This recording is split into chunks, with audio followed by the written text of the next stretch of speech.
Ja, sehr gut, so wird's was weiterpressen. Du schaffst es, Schatz. Pressen und ruhig atmen. Hey, das bin ich. Als Baby natürlich. Hi, mein Name ist Addison. Das ist mein Dad, bin ihm wie aus dem Gesicht geschnitten. Und da ist meine Mom. Meine Freunde sagen alle, ich habe eine hyperaktive Fantasie. Aber ich schwöre, seit ich mich erinnern kann, wollte ich immer Erfinder werden. Immer weiter, nicht aufhören, atmen, pressen. Manche Kinder wollen Ärzte werden, wenn sie groß sind, andere Anwälte oder Baseballprofis. Ich nicht. Ich war von Anfang an der geborene Erfinder.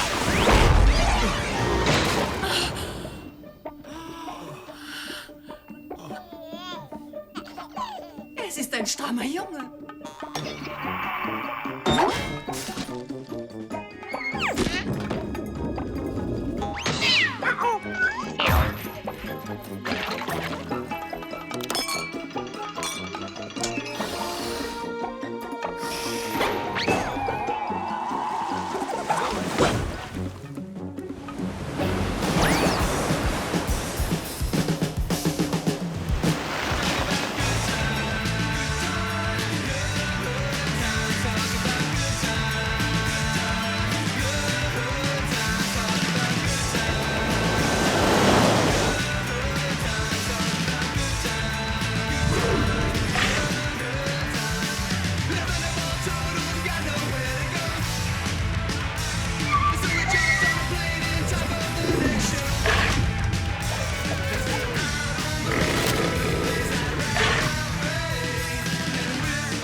Oh, Addison, du warst unglaublich letzte Nacht.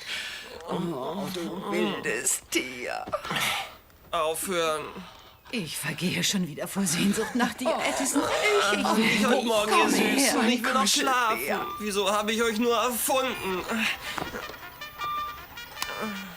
Robben, begrüße deinen neuen Tag. Du hast 10 Sekunden, um aus dem Bett zu Nein, hüpfen. schlafen. 10, 9, 8, 7, 6, Wir schlafen. 5, 4, Weiter 3, schlafen. 2, Will nicht 1 hüpfen. und Achtung! Zuerst das rechte Bein.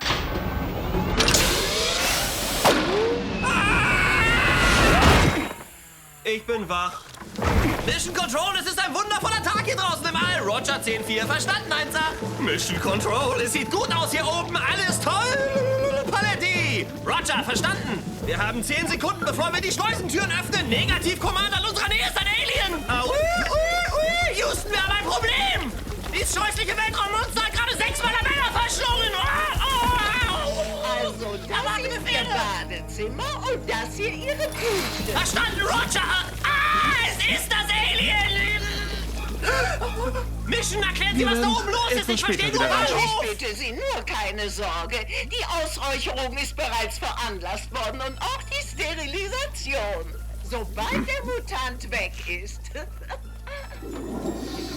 Was?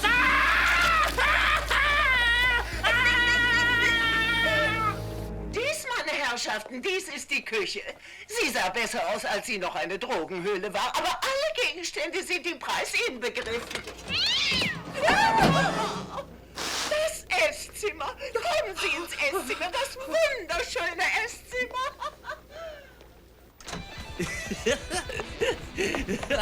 Mann, war das geil, wie du durch dieses Weltall geschossen bist. Erinnerte mich an damals, wie ich auf dieser Tsunami gesurft bin in meiner Kindergartenzeit. Ja. Es wird alles wunderbar sein, wenn wir erstmal all diesen Müll verbrannt haben. Nur ein klein Was ist wenig los, Mann? Geduld. Weiß ich doch nicht. Dies ist das Wohnzimmer. Ist es nicht ein wahrer Miss Traum? Krumovich! Was ist hier los? Ihr werdet vor die Tür gesetzt. Das ist los. Du hast Mundgeruch. Vor die Tür? Wieso denn? Wieso?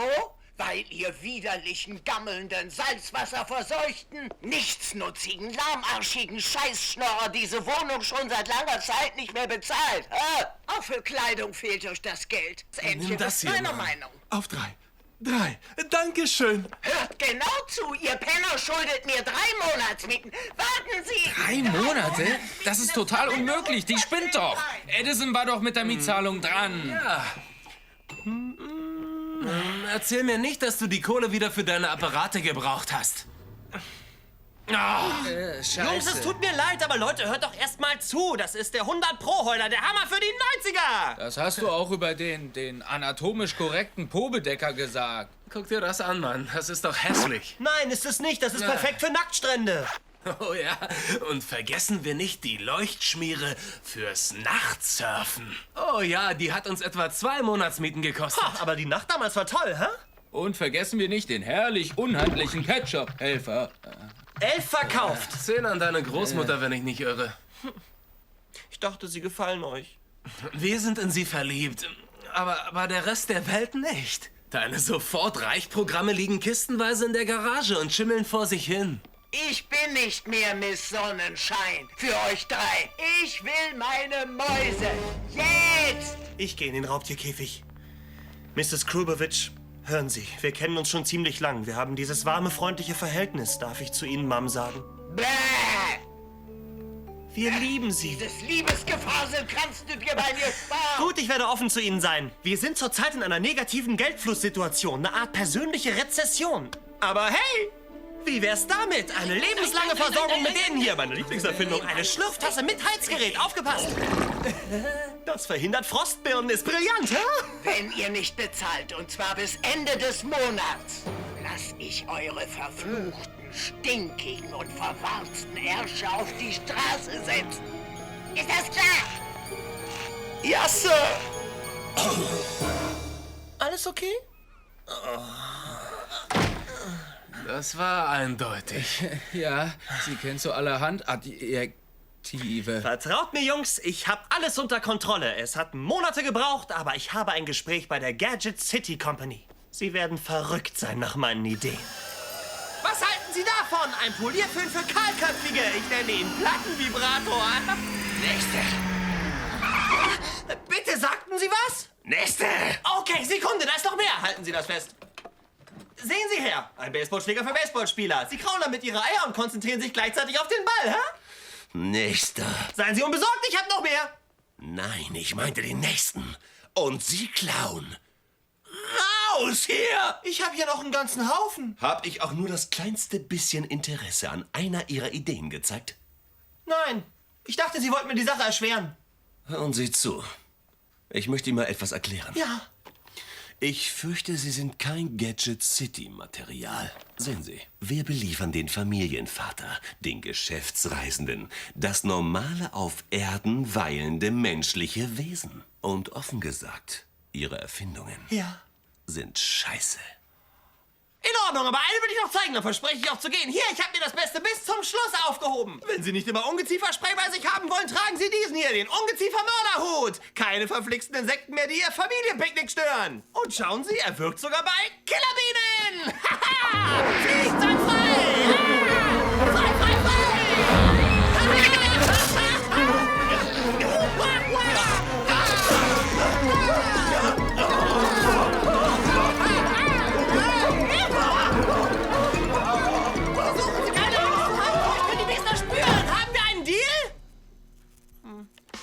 Laut meinen Berechnungen ergeben Thais $102,37 mit meinen $50 sowie deinen 25 Cent eine Gesamtsumme von $318,03. Warte mal, lass mich das sehen. Schau's dir an. Oh Mann! Wo ist denn hin? Zack. Drastische Zeiten erfordern drastische Maßnahmen. Ich habe meinen unbegrenzten Reichtum an irdischem Wissen durchforstet und was ist dabei rausgekommen? Du brauchst einen, Job. Heißt das etwa arbeiten?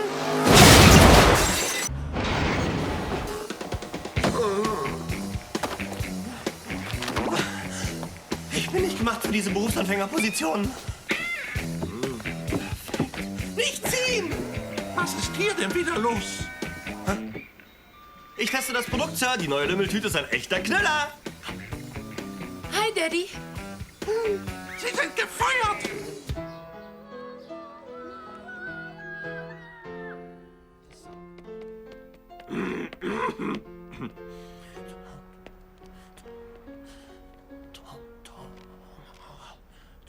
Die nächste. Das bin ich. Wünscht mir Glück, Mädels. Tut mir leid, aber ich bin die Nächste. Ich habe hier gestanden. Das bedeutet, ich bin dran. Nein, ich. Ich. Nein, ich. Nein, ich. Du sollst Ältere respektieren, du Rotznase. Lernt man das nicht in der Schule? Oh, warte, du Kleines. Macht ihn fertig, Mädels. Ja, los! Dafür werdet ihr bezahlen, ihr Kleinen. Oh, nein, Eddies, nicht. Mein Hals, keine Perücke. Au! Jetzt hab ich da ein Loch. Nächste Darstellerin, bitte.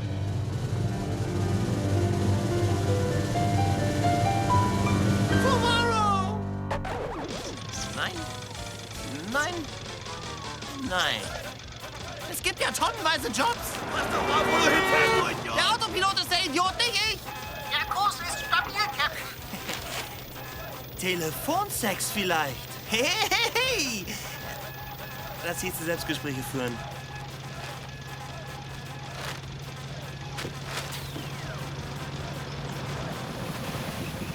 Brauchen Sie Hilfe? Ihr Temperament ist mit ihr durchgegangen. Die zwei größten Mysterien des Lebens. Automotoren und Frauen. Und Flüssigkäse aus der Tube. 4 Jahre Chemie studiert und keine Ahnung, was drin ist. Toller Schlitten, klasse. Ist wenigstens ein netter Tag für eine Panne. Darf ich mal schauen? Nur zu. Klar, daran liegt es nicht. Sieht nicht gut aus, ja? Wie alt ist die Scheibenwischerflüssigkeit? Die sollten Sie wechseln. Ah, ich sehe das Problem. Ich hole mein Werkzeug. Nicht so stürmisch. Das dauert nicht lange. Aber Sie sollten sich etwas ausruhen. Hey, schau sich das einer an. Gottverdammte Pillen.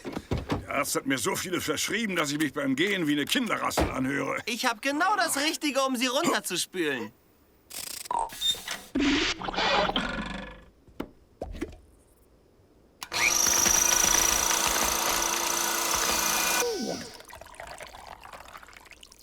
Hey, das ist ja genial. Tada!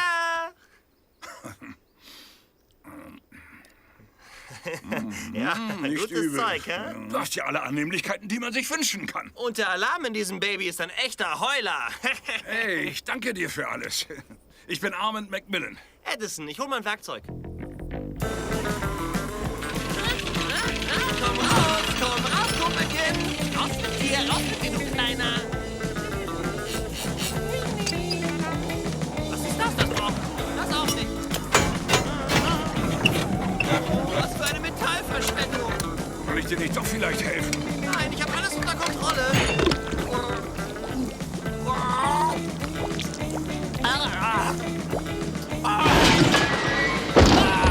Mir das Ding vom Hals!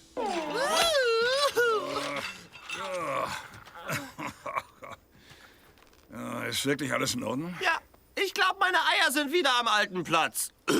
Aber ich habe das Problem gefunden. Kaputter Keilriemen. Nichts Schlimmes. Kostet ein paar Dollar. Edison, du bist ein echter Gentleman. Kein Problem. Ich fahre Sie zu einem Telefon. Nein, aber fährst du mich zum Strand? Ich habe vor, noch ein paar Wellen zu rasieren vor Sonnenuntergang. Sie surfen?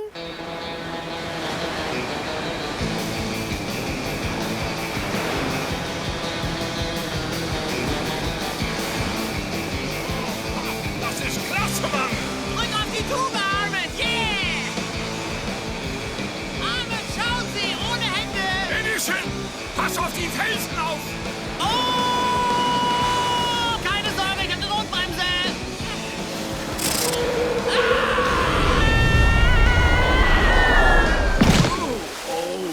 Das hat wehgetan. Armin, Sie waren fabelhaft da draußen. Oh, danke. Wow! Ich habe ja auch ein paar Jahrhunderte Übung, weißt du. Ja, genau. Hey, was ist das? Ein paar meiner abgefahrenen Erfindungen. Erfindungen? Darf ich mal sehen? Klar. Ja, nun sieh mal einer an. Du hast einen guten Kopf auf deinen Schultern. Komisches Haar, aber einen guten Kopf. Danke. Seit meiner Kindheit habe ich immer davon geträumt, irgendetwas zu erfinden, was jeder brauchen könnte. Wie den Dosenöffner oder die Zahnbürste oder essbare Unterwäsche. Bedauerlicherweise finden alle meine Ideen schlecht. Vielleicht braucht die Welt etwas Zeit, um sie zu begreifen. Ja, so ungefähr einige tausend Jahre. Hey, das hier. Also das hat doch ein großes Potenzial. Sie halten es verkehrt rum. Hä? Das da ist oben. Ist völlig Ja, egal. was soll's. Ich arbeite daran schon seit Ewigkeiten, ob ich das hier hinkriege. Das wirst du. Sei nicht so streng zu dir selbst. Du musst da einfach dranbleiben. Gute Arbeit ist das. Danke, Armand. Es hat noch nie jemand an meine Erfindungen geglaubt. Oh, man wird. Eines Tages wirst du groß rauskommen mit deiner eigenen Version der Glühbirne. Junge, du erinnerst mich an mich selbst, als ich in deinem Alter war. Mann, du siehst aus, als wärst du überfahren worden. Was ist passiert? Ich bin gefeuert worden. Schon wieder? Aus welchem Grund war's diesmal, Einstein? Aus gar keinem. Na schön, ich habe aus Versehen einen Soda umgeworfen. Sonst nichts? Okay, es war eine Kiste Soda. Und? Es war eine Soda-Maschine, aber darum geht es nicht. Der Boss fing an, mich vor allen Leuten fertig zu machen und das kann ich nun überhaupt nicht vertragen. Also habe ich nach ihm gehackt.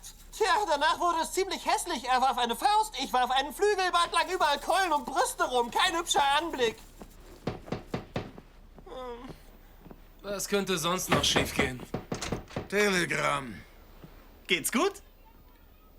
Wer von euch ist Addison? Der große gelbe Vogel vor Ihnen. Moi. Oh, danke, Mann. Richtig. Ah, und nicht aus Versehen draufsetzen. Schönen Tag noch. Cool. Wahrscheinlich kommt es von Ed McMahon. Nein. Was liegt an? Nein. Liebe Trauergäste, wir sind hier, weil wir uns ehrfurchtsvoll verbeugen wollen vor einem wirklich großen Mann. Ein großer Mann, der viel zu früh dahingerafft wurde von einer Krankheit, gegen die er so lange gekämpft hatte. Dieser Mann ist Armand Maybank Macmillan, Vertreter des humanitären Gedankens und jeder Mannes Freund. Was machte Armand Macmillan so groß, als er die Korridore des Lebens durchschritt? Wodurch Redford. was? Allen anderen ab? Es tut mir so leid wegen deines Onkels. Seine Fähigkeit zuzuhören. Genau wie du vermisse Für ich ihn auch. jeden ein offenes Ohr zu haben. Für ein verlorenes Kind. Ich glaube, ich schaffe es nicht, heute Nacht allein zu sein. Das verstehe ich sehr gut. Er war ein Glücksfall. Er hätte bestimmt gewollt, dass wir uns gegenseitig trösten. Redford! Du bist wirklich unglaublich. Ja, ist das wahr? Er fand jederzeit die richtigen Worte. Er fand nicht nur die richtigen Worte, er schritt auch Ich zur liebe Tat. trauernde Frauen. Ich bin zu spät, ich bin zu spät, ich bin zu spät. Ich bin nicht richtig angezogen. Als ich ihm das erste Mal begegnete, nutzte ich die Gelegenheit, um ihn um eine gemeinnützige Spende zu bitten. Und als er von unserem Plan hörte, sagte er zu mir, Bradford, Darling. selbstverständlich Sie haben mein unterstütze ich Beileid. Sie und unsere Kosig, welch eine Überraschung. Armand ist noch warm und Ihnen läuft schon der Geifer runter. Kann ich ihm nicht meine letzte Ehre erweisen?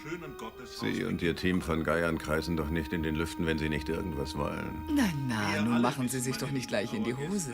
Ich bin hier, um Frieden zu stiften. Es ist sehr bedauerlich, dass Macmillan Industries und Globeco sich nie vertragen konnten. Wissen Sie, das Ziel einer feindlichen Übernahme zu sein, stand nicht als erstes in unserer Prioritäten. Ich glaube, ich weiß, woran das liegt. In der Vergangenheit ist der Angebotspreis eben ein Tick zu niedrig gewesen. Oh, ich denke, Sie werden auf Ihre Kosten kommen.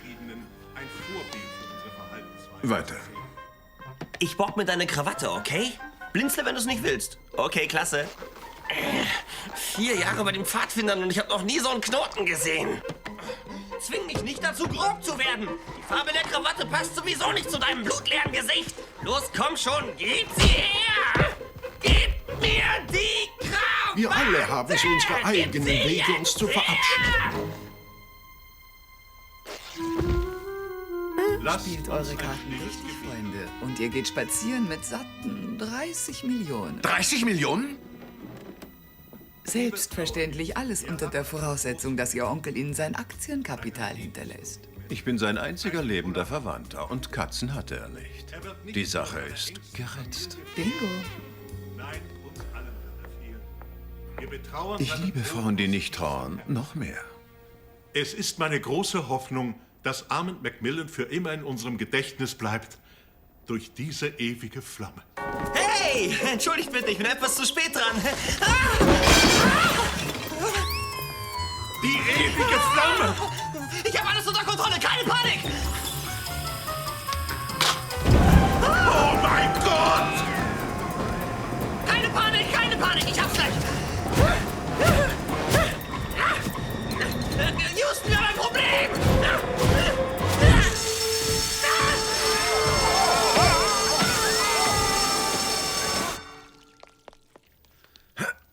Ausgerechnet heute.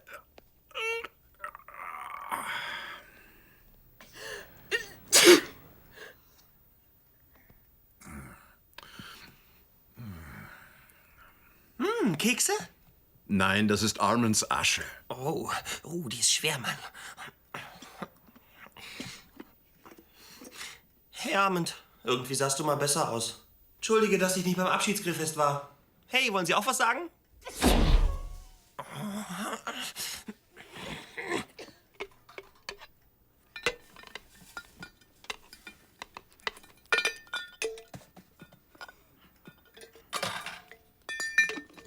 Dann beginnen wir also. Sind Sie bereit? Los, mach schon. Wie Sie wissen, Sie sind dran. sind Sie alle in Armand Macmillans Testament als Begünstigte aufgeführt.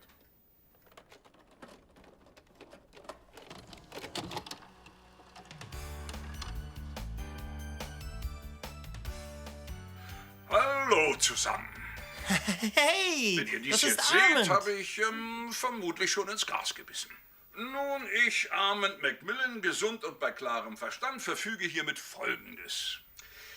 Hilda und Henry, mein ehrliches und getreues Butlerpaar, kriegt mein Haus und alles, was sich darin befindet, einschließlich meiner Sammlung von 1950er Jahrgangsradkappen. Ich danke euch für euer Pflichtbewusstsein. Mann, großzügig, hä? Nun zu meinem Neffen. Das bin ich. Bradford Macmillan. Gib's mir, öffne die Scheusentore. Er hat unermüdlich gearbeitet, Tag aus und Tag ein, um meine Firma zu leiten. Es bereitet mir ein großes Vergnügen, ihm meinen kostbarsten Besitz zu hinterlassen. Ein Surfbrett. Was? Wow, herzlichen Glückwunsch, das ist ein klasse Brett. Viel Spaß damit, Bradford. Vergiss bitte nicht, auf dem Brett findest du alle Antworten. Ein Surfbrett? Sonst Nun nichts? zum Rest meines Besitzes. Ich hinterlasse mein ganzes Aktienvermögen, 45% von Macmillan Industries, meinem neuen Freund Edison. Warum mir? Einmal nur haben wir uns gesehen. Okay, du hast mich geformt. Also, was habe ich wirklich gekriegt? Macmillan Industries wurde gegründet auf Träumen und kann nur in den Händen eines Träumers bleiben. Deswegen ist Edison der Richtige für diesen Job. Schon wieder ein Job. Hey, tauschen wir doch einfach. Okay. Warten Sie einen Moment. Armands letzter Wille legt klar fest, wer was erbt. Das ist unglaublich, nicht zu fassen. Sie wollen mir weismachen, mein Onkel, mein einziger Verwandter, hat mir ein Stück Holz vermacht und hat den Hauptteil seines Besitzes, 23 Millionen Dollar in Aktien, dem da geschenkt. 23 Millionen? 23 Millionen Dollar? Ha! Das ist ein Haufen Knete! Woohoo! Bedauere, Sir, ich habe das Gesetz immer geliebt. Schade, dass Sie leer ausgegangen sind. Danke, Armand! Viel Glück, Edison. Und ich weiß, du bist gut für diesen Job. Okay, Mädels, es kann losgehen. Ich werde auf der großen Himmelswelle surfen.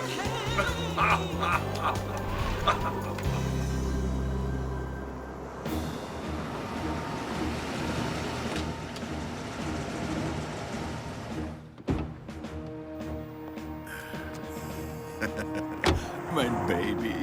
Wer hat ein neues Auto? Wer hat ein neues Auto? Morgen, Mr. Macmillan. Schöner Wagen. Oh, lassen Sie das. Touchen Sie ihn noch einmal an. Verkaufe ich Ihren unterbezahlten Hintern in die weiße Sklaverei. Guten Morgen. Woo! Direkt vor der Tür! Alarm an, Edison! Nein! Boten dürfen hier nicht parken, nein! Aber ich übernehme den Platz von Armand. Ich bin Edison. Sie sind Edison? Oh. Oh, tut mir sehr, sehr leid. Was machen Sie denn, Kumpel? Hey, warten Sie! Ich werde meine Mütze und mein Abzeichen abgeben und mich arbeitslos melden. Wieso? Ich werde Sie nicht feuern. Nein? Nein! Danke, Sir. Gott beschütze Sie. Willkommen in Ihrem neuen Heim. Das gehört alles mir? Das ganze Ding? Sie meinen, der Springbrunnen und die Bäume, der Parkplatz? Ja, Sir.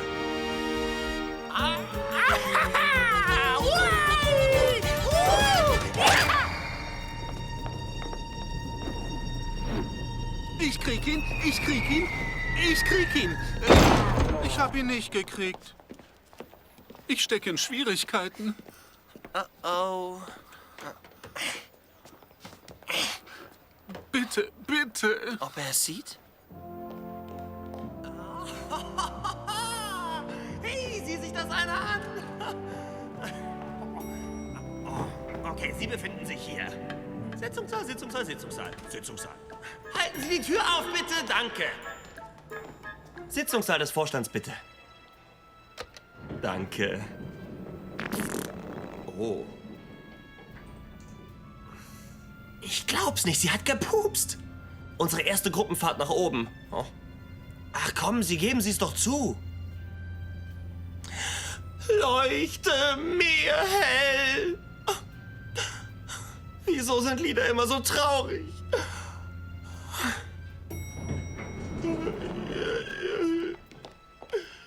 Wieso? Als Armand sich zurückgezogen hatte, purzelten die Kurse in den Keller. Jetzt, mit Armands Tod, ist alles für uns vorbei. Wenn man nur wüsste, was zu tun ist. Es sieht düster aus. Was soll diese Störung? Ich glaube, ich bin im Sitzungssaal. Müde und gelangweilte Männer. Kaffee schwarz, 2 Stück Zucker, schön heiß und ein bisschen plötzlich. Noch ein Kaffee mit einer Birnenkatze. Kaffee mit Schlagsahne und mit Kakao. Gute Wahl. Ihre Bestellungen. Frische Zitrone. Dann möchte ich noch ein Sandwich. Was zur Hölle war das denn?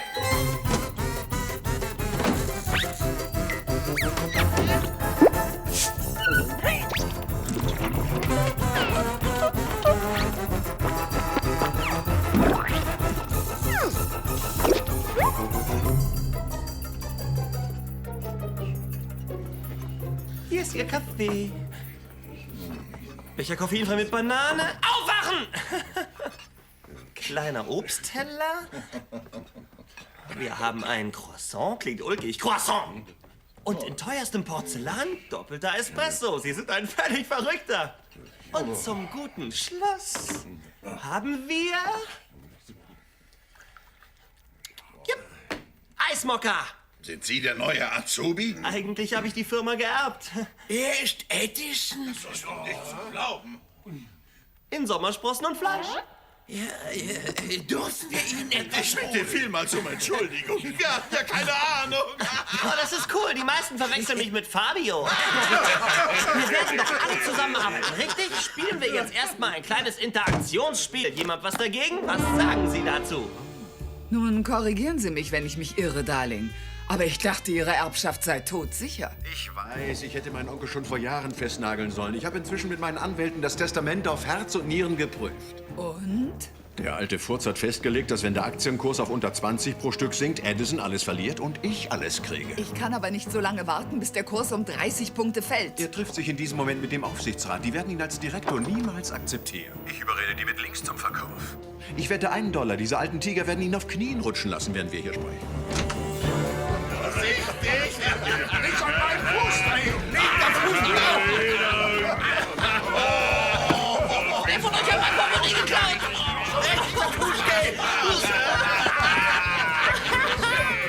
Ja, wirklich! Ich bin meine Rückenschmerzen los. Ihre Courage gefällt mir, mein Junge. Erinnert mich an meinen Freund Armand. Sehr nett von Ihnen, mich rumzuführen, Bradford. Macmillan hat eine sehr breite Produktionspalette. Wir machen alles, von Klebezetteln bis hin zu Prothesenhaftcreme. Unter meinem Management hat sich die Produktion verdoppelt und die Todesrate verdreifacht. Aber so ist das Leben. Mann, das ist klasse. Hey, sollte ich nicht auch einen Helm tragen? Nein, nicht, wenn Sie hautnah beim Herstellungsprozess dabei sein wollen. Deswegen bin ich ja hier. Vorsicht! Was ist los? Bradford, ist alles okay? Das Das hätte ins Auge gehen können. Ich locker bin mal okay, Ihre danke Krawatte. vielmals. Ganz ruhig, Schwimmmann, nicht Vorsicht bewegen. und runter von mir! Ich versuche doch nur zu helfen, Sir. Vielen Dank, ich muss jetzt mal ein bisschen allein sein. Sie hat's erwischt. Dankeschön. Am Kopf. Ich bin hier, Sir, wenn Sie mich brauchen. Das ist beruhigend. Er braucht einen Helm und ich krieg den Schraubenschlüssel ab.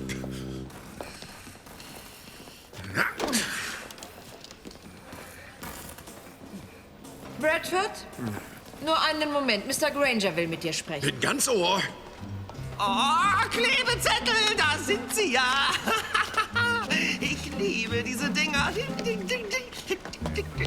Macht sie schneller! Hören Sie, die Männer und Frauen in diesem Werk können nicht mehr länger arbeiten unter diesen Bedingungen. Seit Sie der Nachfolger von Ihrem Onkel sind viele Dinge anders geworden. Nur wenn wir 50 Formulare ausfüllen, kriegen wir Toilettenpapier. Ich habe eine Idee. Nehmen Sie doch die Formulare. Cool!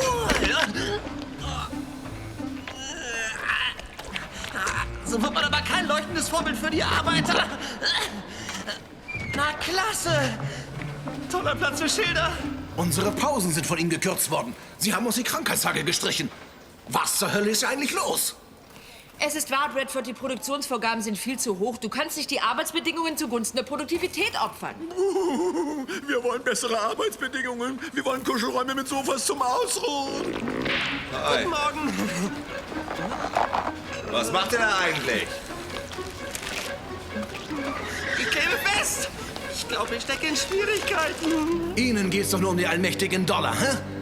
Was glauben Sie, wie glücklich die Aktionäre sein werden, wenn die Produktion stoppt? Was soll das heißen? Das werde ich Ihnen sagen. Sollte bis Ende dieser Woche an den Zuständen nichts geändert werden, dann steht Ihnen ein Streik ins Haus. Streik? Ihr könnt nicht streiken. Momentchen, Streik setzen immer Dinge in Bewegung. Vielleicht klappt die blöde Idee, so ist es. Ihr könnt gar nicht streiken, denn ihr habt nicht die Courage dazu. Na los, Feiglinge, streikt doch! Bradford, was soll das? Ein Streik ist doch genau das, was wir versuchen wollen zu verhindern. Für mich ist das definitiv nicht gerade ein Glückstag.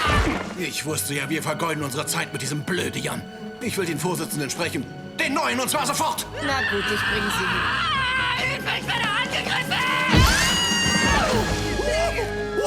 Los, runter! Verzeihung.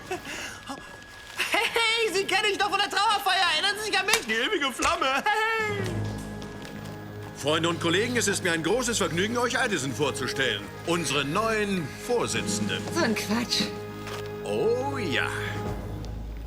Oh Gott. Es tut mir so leid, Sir. Ich hatte ja keine Ahnung. Ich wusste es bis heute Morgen nicht mal selbst. Das ist unsere stellvertretende Produktionschefin, Natalie Stockwell. Küss die Hand. Oh. Und neben ihr steht unser Werksvorarbeiter Harlan Granger. Sie machen ein mächtig feines Produkt, Sir. Tja, meine Arbeit ist hier erledigt. Kaffee, Tee, Antikleber. Antikleber? Sowas produziert ihr Jungs auch? Hey, warten Sie, Bradford! Tja, als nächstes kommen wir zu Edison. Merken? Kleber vermeiden. Wo gehen wir jetzt hin? Forschung und Entwicklung. Wow! Was ist das alles für cooles Zeug? Ja, das war Armens Freude und Stolz. Tatsächlich sind dies nur ein paar der Erfindungen, die er gemacht hat. Er erfand Glas? Richtig toll, das sehe ich überall. Ja, das ist der Verkaufsschlager für uns. Geruchloser Dünger kommen Sie. Kille, kille, kille. Rauchlose Zigaretten. Armand war ein großes Genie. Er hatte sich die Aufgabe gestellt, die Welt ein bisschen zu verschönern. Das tat er wirklich. Edison, nicht trödeln. Warten Sie mal, nicht verraten. Das muss Forschung und Entwicklung sein, stimmt's?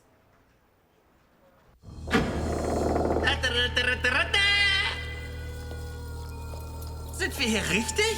Sieht eher wie eine Leichenhalle aus. Genau. Das ist Larry, der Leiter. Aus ihm besteht die gesamte Abteilung. Larry! Hallo? Ich begrüße Sie. Woran arbeiten Sie, an Bettlaken? No, wissen Sie, es ist ein neuer Taschenprotektor. Für was anderes ist kein Geld da. Es wurde unser Budget praktisch auf Null gekürzt. Nur zur Steigerung der Produktivität, nicht, Larry? Nein, Leute, wartet mal. Wir verzichten nicht auf die Abteilung. Als neuer Vorsitzender gebe ich Ihnen Ihr altes Budget wieder zurück. Ach was, ich verdopple es sogar. Das kann ich doch, oder? Ja, aber das bedeutet die Überweisung beträchtlicher Finanzmittel von... Selbstverständlich, natürlich können Sie das. Schließlich sind Sie der Boss. Hört sich das nicht gut an, Larry, hä? Also ran an die Buletten. Ich will hier ein paar frische Ideen sehen. Darauf können Sie wetten, In Boss. Ordnung. Die Säfte strömen. Die Denkkappe ist aufgesetzt. Wir sind wieder im Geschäft. Eine progressive und clevere Initiative, Sir. Ein Kinderspielvorsitzender zu sein. Kosig, Sie machen sich zu viel Sorgen. Seien Sie mir wie ich, nicht körperlich natürlich. Das ist der dümmste Junge, den ich je gesehen habe, sogar für amerikanische Verhältnisse. Jede Entscheidung, die er trifft, wird die Kurse in den Keller treiben, wie eine schlechte Limbo-Tänzerin. Es wäre besser, wenn ich recht hätte. Partner, es ist schier unvorstellbar, dass auch nur irgendetwas schiefgehen könnte.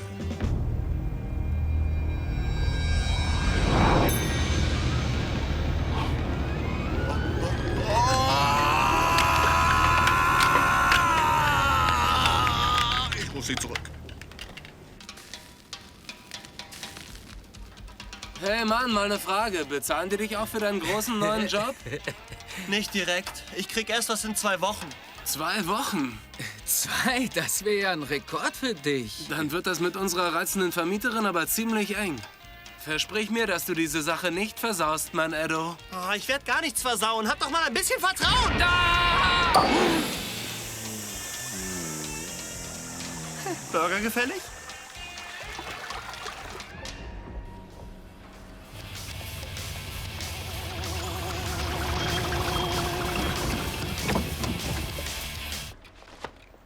Habe ich gelogen oder was? Hey, klasse, Mann. Das ist ein Taj Mahal unter den Büropalästen. Ah, komm schon, sag's uns. Ohne Gegenleistung hat ihr Arme das doch nicht vermacht. Ich bin nicht wie du, der mit Sonnenschein vernascht, um die Miete zu bezahlen. Hey, davon kannst du doch gar nichts wissen. Das habe ich doch nur geträumt. Ich sag's nur ungern, meine Süße, aber du hast es nicht geträumt. Ja, und Gott beschütze dich, Mann. Dafür ist dir die Herrmannschaft auf ewig dankbar. Nein, zögend. Ich glaube, mir wird schlecht. Oh Mann, das Auto von meinem Kumpel Bradford. Wer ist Bradford? Ah, dem gehört das Auto! Konnte ich doch nicht wissen. Ist halb so schlimm, Mann. Ich krieg das wieder hin. Also, die Dosenkappe zeigt Ihnen die Farbe in der Dose an. Na, mal sehen, was hier drin ist. Oh, orange. Das bringt es nicht. Und welche Farbe ist das? Oh Mann, auch nicht gut. Was wir brauchen, ist grün. Mann, gelb und blau ergibt grün. Perfekt. Okay. Ich finde, du hast es ziemlich gut überdeckt. Sowas könnten wir auch bei uns gebrauchen. Lasst den Springbrunnen in Ruhe. Duschen könnt ihr zu Hause. Habt ihr verstanden? Eine Sache, wenn du mich fragst. Morgen, Bradford. Morgen, Edison, habt ihr den Klempner zu Hause? Hey, Bradford, hören Sie. Ich habe eine gute und eine schlechte Nachricht. Das überrascht mich nicht, ich höre. Ich habe aus Versehen Ihren Wagen verletzt. Was? Mein neuen Jaguar? Oh, warten Sie bitte, alles ist in Butter. Ich habe Sie da ausgebügelt. Viel besser als vorher. Da sehen Sie. Ah, Sie gar nicht so schlecht. Soll das bedeuten, es gefällt Ihnen nicht? Hätte vielleicht bunter sein können, ne? Oh nein, ich liebe es. Sind alles meine Lieblingsfarben. Sie sollten ihn erst innen sehen. Einen schönen Tag noch, Bradford. Kommt, Jungs. Alles Gute für Sie, Bradley.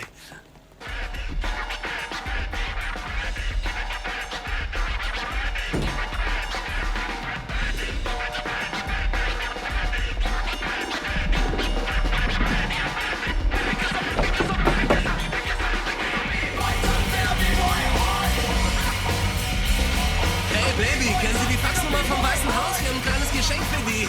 Hey, danke für Ihre Hilfe. Mann, du drückst schon. Ganz ruhig, ich glaube, dein Hintern ist noch intakt.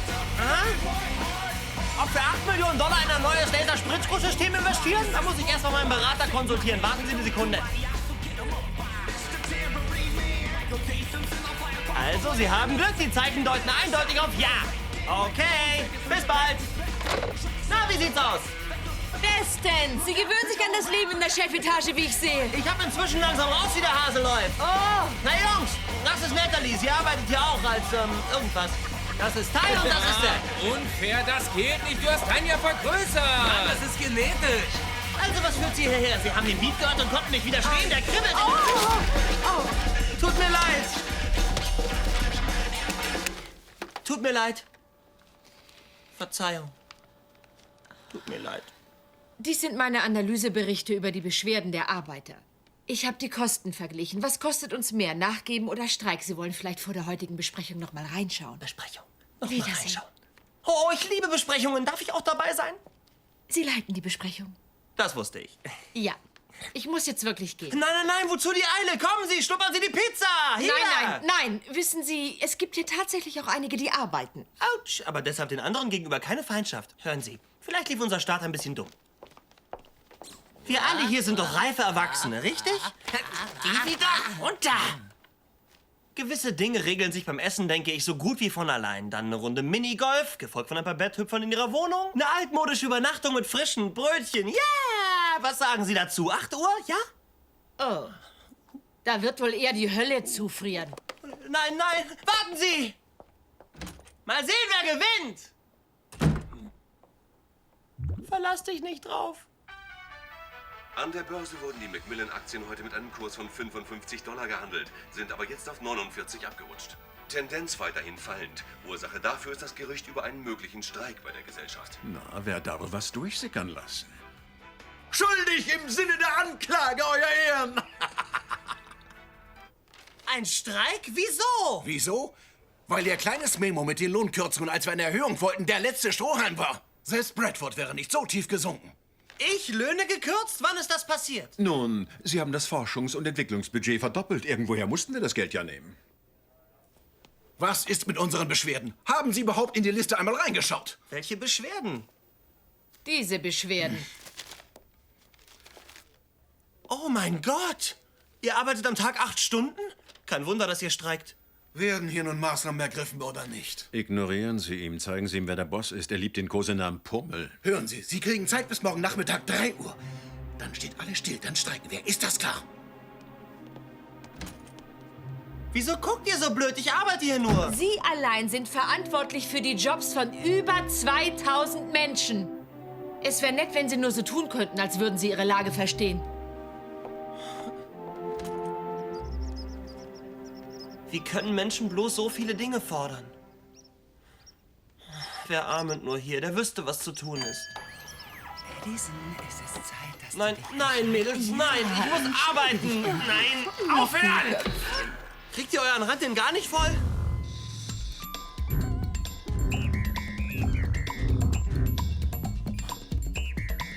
Das ist perfekt.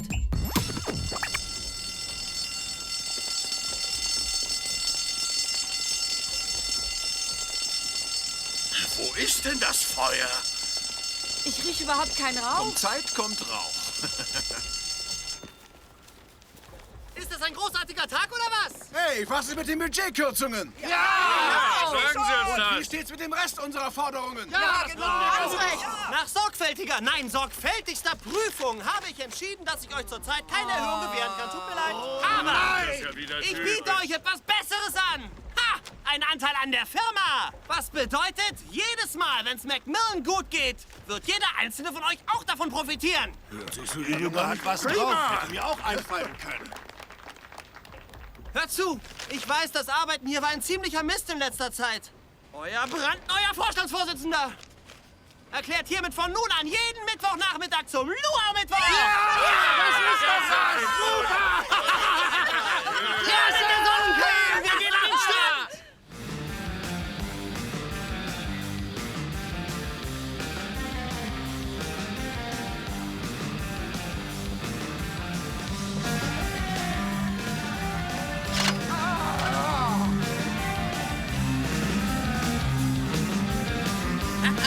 Sie sehen gut aus, Landon! So wild habe ich schon lange nicht mehr getanzt. Das ist total abgefahren.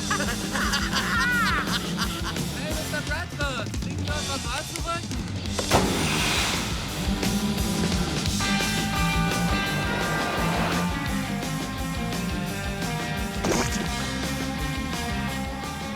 Er ist wirklich ein großartiger Junge, nicht?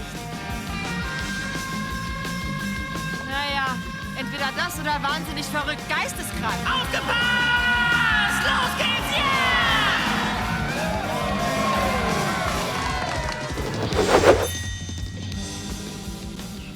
Gentlemen, ein Augenschmaus. Ich hörte, IBM plant jetzt einen Polka-Dienstag. Und bei 3M machen sie einen Fiesta-Freitag. Und ich hörte, Sie sind alt. Ich würde sie gern mal in einen Tigerkäfig sperren. Dank Ihnen, Edison, stieg die Produktivität um 17%. Und unsere Aktien kletterten auf $75. Auf Edison! Auf Edison! Cheers.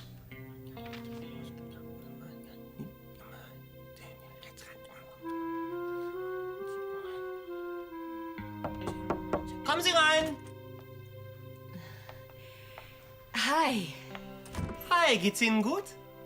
Ich wollte Ihnen nur dazu gratulieren, dass Sie den Streik verhindert haben. Aber ich... Der Luau-Mittwoch war wirklich eine tolle Idee. Nichts Besonderes. Ich mache nur meinen Job.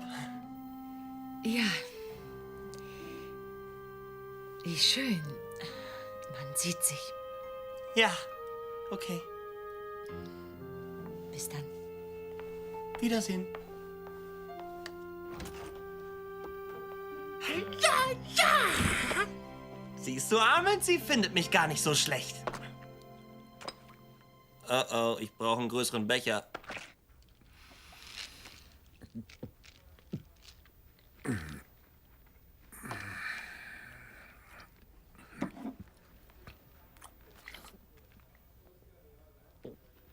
Ah, Korsig, was für eine Überraschung. Finden Sie wirklich?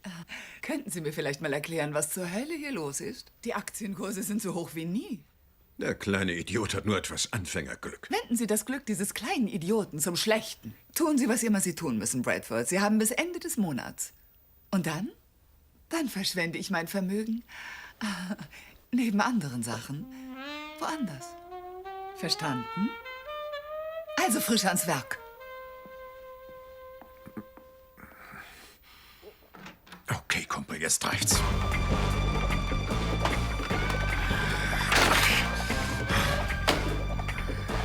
Edison, wo stecken deine Geheimnisse? Edison aus Woodstock.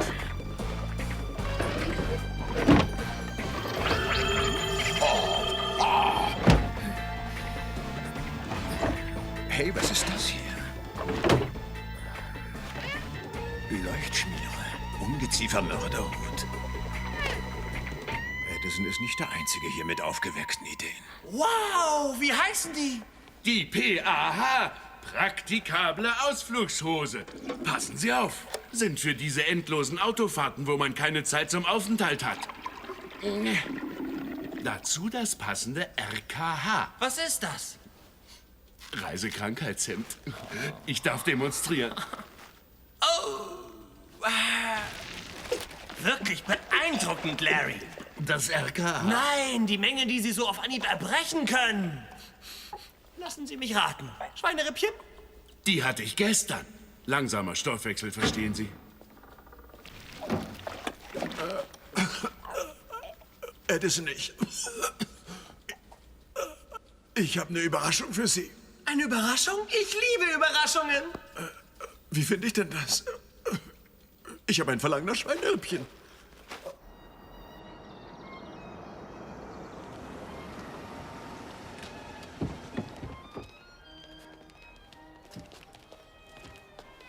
Ich dachte, dies wäre der richtige Ort, um uns zu verbünden. Gute Idee. Dann behalten Sie den Wagen im Auge.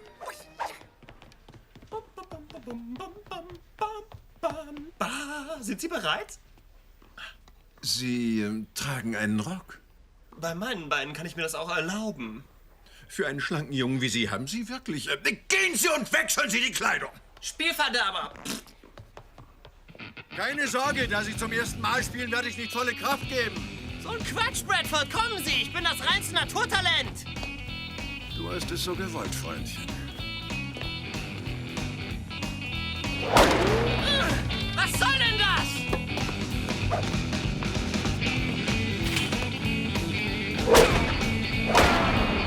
Der Ball schlägt zum Schläger, Bradford!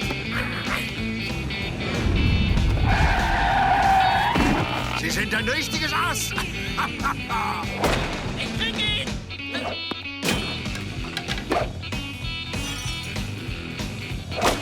Ich krieg ihn, ich krieg ihn, ich krieg ihn! Ich hasse es, mit der Band umzugehen, aber ich tu's. Nicht übel für einen Anfänger. Na, wie läuft's denn so im Büro, Mr. Vorstandsvorsitzender? Klasse, ich habe 14 Millionen bei Mortal Kombat geschafft. Das ist wirklich beeindruckend. Wissen Sie, Edison, Boss zu sein in einer florierenden Firma bedeutet mehr als Videospiele zu spielen oder Streiks zu verhindern. Es geht darum, etwas zu riskieren. Was meinen Sie damit? Ich habe Ihren Kalender gesehen. Ignorieren Sie den Abschied mit den Farmtieren, okay? Ich war jung, ich war naiv, ich war allein. Nein! Ihren Ideenkalender. Oh. Sie meinen das hier? Das? Ihre Erfindungsidee. Was ist damit? Der Ketchup-Helfer, Leuchtschmiere, Ungeziefer Mörderhut. Das ist alles großartig. Sie verarschen mich. Das ist der wirkliche Grund, weshalb ich Sie heute hier haben wollte. Die Ressourcen der Firma stehen zu Ihrer Verfügung. Sie haben hier die Gelegenheit, der Welt Ihren Stempel aufzudrücken und ein kleines bisschen unsterblich zu werden. So wie Armand Edison. Wow. Denken Sie das wirklich? Ich erkenne ein Genie am Geruch und Ihrer ist nur mit Nasenklammer auszuhalten. Ich habe schon an allen möglichen Ideen gearbeitet. An einer sitze ich praktisch schon seit einer Ewigkeit. Ich möchte, dass Sie sich die mal ansehen. Was halten Sie hiervon? Okay, nicht berühren, Verzeihung. Ja, oh, das ist brillant. Es ist verkehrt rum, wenn ich es sagen darf. Wie auch immer, ich habe ein gutes Gefühl dabei und darauf kommt es an. Edison, als Ihr größter Fan bleibt mir nur eines zu sagen. Machen Sie Ihre Träume bitte wahr. Sie haben vielleicht recht. Ich kann das. In Ordnung, ich werde es tun. Oh.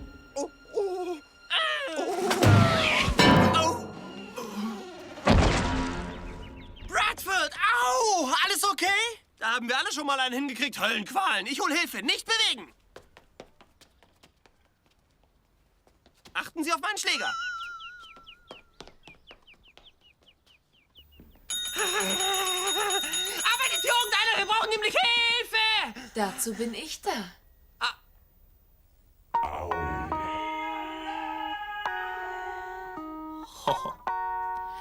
Sie sagten doch, Sie brauchen Hilfe. Sie sind eine scharfe Nummer. Ich bin Ihr Sklave! Zeigen Sie es mir, zeigen Sie es mir, zeigen Sie es mir! Edison, um das Spiel zu meistern, muss man das Zen dafür entwickeln. Sie müssen die Bälle spüren, sie streicheln, anstatt ihnen einen Schlag zu versetzen. Und sehen Sie Ihren Schläger als Verlängerung von sich selbst. Ein weiterer Muskel. Stark, hart, kraftvoll. Ein Gerät zum Eindringen in das Feld des Gegners. Also spielen wir. Ich bin verrückt nach Tennis.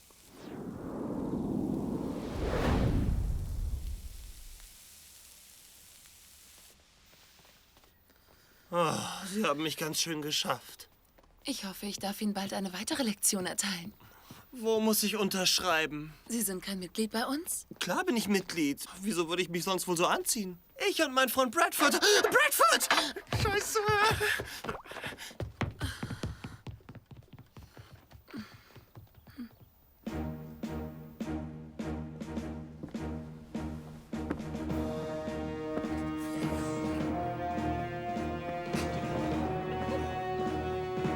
Herrschaften, wieso lacht ihr?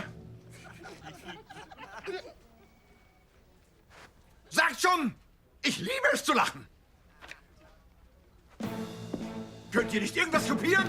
Larry! Kommen Sie raus, wo immer Sie auch stecken. Hier drüben, Edison. Ah, da sind Sie ja. Sie kommen gerade rechtzeitig. Ich teste meinen neuen Prototyp. Auch Männer können jetzt die Wonnen der Mutterschaft erfahren. Das ist großartig. Aber ich brauche Ihre Hilfe. Wobei? Bei dem hier.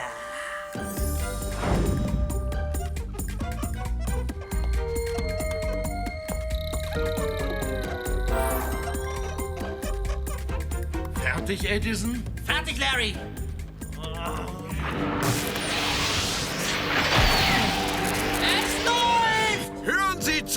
Kommt irgendjemand auch nur in die Nähe dieses Wagens, haben Sie meine Erlaubnis zu schießen und zu töten.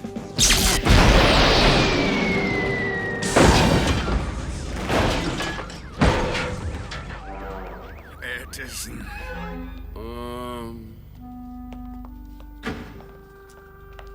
Hey Leute, hier sind die Produktionsberichte für... Mann, ihr seid ja fix und fertig. Wir haben alles versucht. Wir schaffen es nicht, dass dieses Ding Warten funktioniert. Sie eine Sekunde, zeigen Sie hier. Sie halten es verkehrt rum. Oh, Das wird nie funktionieren. ich weiß, woran es liegen könnte. Möglicherweise brauchen Sie einfach mal eine Pause, um den Kopf frei für frische Ideen zu kriegen. Vielleicht haben Sie recht. Das ist eine tolle Idee. Wollen wir was essen gehen? Oh nein, nein, ich kann nicht. Ich habe so viel Arbeit, die Staffel... Schauen Sie mir in meine Augen, Natalie. Alle Ihre Gedanken werden sich jetzt nur noch darum drehen, mit mir essen zu gehen. Mit Edison, Ihrem neuen Busenfreund. Na, schlägt's an. Nein. Schauen Sie mir wieder in meine Augen, Natalie. Was ist, wenn ich aufhöre, so zu reden? Würden Sie bitte mit mir essen gehen? Na schön. Na schön, ich weiß genau wohin. Sie fühlen sich wie mitten in der Natur.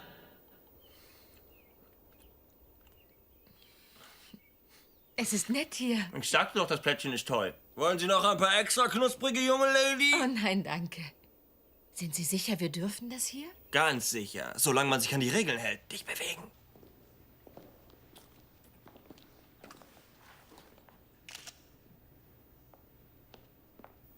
Sie können wieder. Das war witzig. Sagen Sie, wie kommen Sie nur durch mit Simpel. sowas? Hank, der Aufseher da drüben ist mein Freund. Die Richtung und dann Ich habe sein gleich rechts. Privatleben wiederbelebt, nachdem er kahl wurde. Edison. Ich nenne es Rasenfrisur. Und mit dieser lächerlichen Haartracht findet er sein Oh Glück? ja, wenn sein Kopf Saison hat, drehen die Frauen durch. Nein. Hey, Edison, wer ist deine Freundin? Das ist Natalie. Hi. Hi, Natalie. Genießen Sie den Blick auf die großen Ja, Prärien? es ist schön hier. Na, zufrieden mit deiner Frisur? Reicht das als Antwort? Miss! Mein Gott, du Panther, du! Ist mir das peinlich. Oh nein, oh bitte, das macht fast gar nichts. Ich hatte 3 Brüder. Wir haben oft stundenlang um die Wette gerülpst. Ihr habt sowas getan? Ja. Ach was. Doch. Das will ich hören. Nein. Wir sehen aus wie Dorfbewohner. Kommen Sie, benehmen Sie sich auch so. Kommen Sie. Trauen Sie sich. Seien Sie kein Frosch. Kommen Sie. Oh Mann, Sie schaffen mich. Vielleicht bin ich etwas eingerostet. Ist schon okay.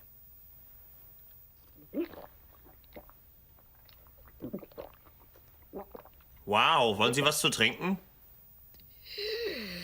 Hallo, Edison. Oh, Sie waren sehr beschäftigt in letzter Zeit. Sie müssen aufpassen, dass Sie sich nicht überarbeiten, sonst sind Sie eher im Himmel, als Sie denken. Und das wird irgendwie ein bisschen schade. Oh mein Gott! Hoffentlich war das kein Brummschrei, sonst gibt's Panik unter den Rindern. Okay, nicht schummeln. Vorsicht, bitte. Wir sind gleich da. Sind Sie soweit? Ja. Nicht rülpsen, bitte. Wenn Sie artig sind, gibt's später Eis. Oh. Tada! Da, ein Tiefflieger, runter! Amüsieren wir uns, ja? Ich kann's irgendwie Ja. fassen. Schön zu sehen, dass Sie sich auch mal entspannen. Im Büro geht's nicht, besonders in der Nähe von Männern wie Bradford. Ach, kommen Sie, so übel ist der gar nicht. Etwas verkrampft, aber irgendwie kann ich ihn leiden. Er hat mir geholfen. Ich würde vorsichtig sein. An Ihrer Stelle würde ich ihm nicht trauen. Naja.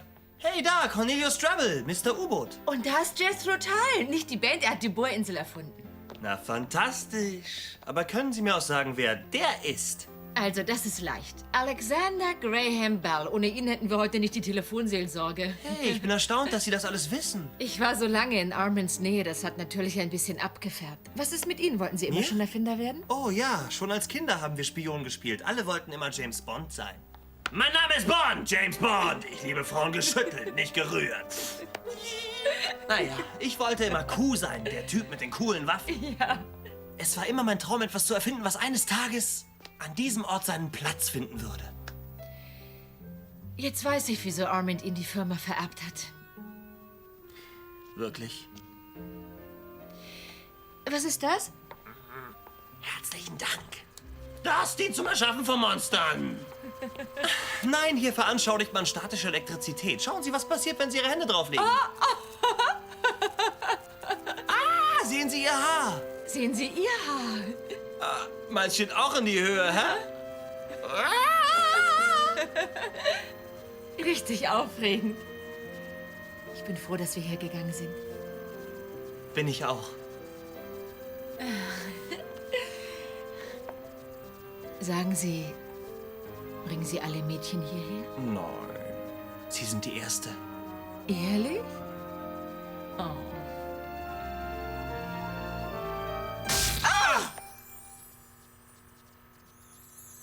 Edison? Edison! Bist du in Ordnung? Sekunde, Natalie. Das könnte die Antwort sein.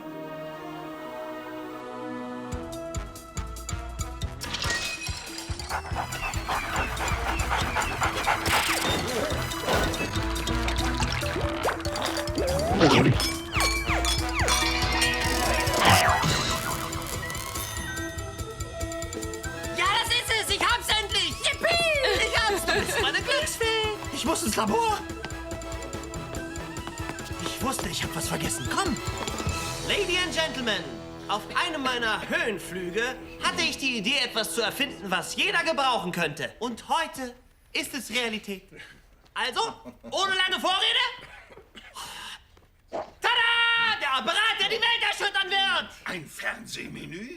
Ich möchte Sie nicht enttäuschen, aber Swanson hat das schon 40 Jahre zuvor entwickelt. Es ist nicht nur ein Fernsehmenü, es ist ein echtes Fernsehmenü. Das habe ich ja noch nie gesehen. Hier, schauen Sie sich das an. Das Schwierigste war, einen Fernseher zu bauen, der es aushalten würde, aus dem Kühlschrank genommen und sofort erhitzt zu werden. Dieses Menü ist selbsterhitzend und kann mit Mikrowellentechnologie das Essen kochen und den Fernseher für Stunden aufladen. Und jetzt hören und staunen Sie. Es kostet nur $2,19 mehr als ein normales Fernsehmenü. Das ist genial. Und es ist auch lecker. Ein Schlabberlatz für den Herrn. Ich sage, wir gehen sofort in die Produktion. Hey Edison, ich will deine Seifenblase nicht zum Platzen bringen, aber da sind Standardprozeduren einzuhalten. Wir haben Produkttests und die Spezialabteilung, Sicherheitsvorschriften. Wir können nicht so einfach in die Produktion marschieren. Du machst das schon viel länger als ich, also werde Kleine Sekunde, Edison. Haben Sie uns nicht gerade gesagt, dass dies die größte Sache seit der Erfindung einzeln verpackter Käsescheiben ist? Nie im Leben würde ich es mit einzeln verpackten Käsescheiben vergleichen. Ich bitte Sie, mein Freund. Wir alle wissen, es gibt nichts, was auch nur halb so lecker wäre. Bradford, hallo. Prima leckere Käsescheiben. Obwohl, ich würde sagen, es ist nah dran. Gut, ja, aber Natalie, bitte, Gentlemen. Monatelange kostenintensive Tests werden nur bestätigen, was wir schon wissen. Das Produkt funktioniert, aber natürlich, es liegt bei Ihnen, Mr. Vorstandsvorsitzender. Ich sage, wir gehen in die Produktion. Jetzt!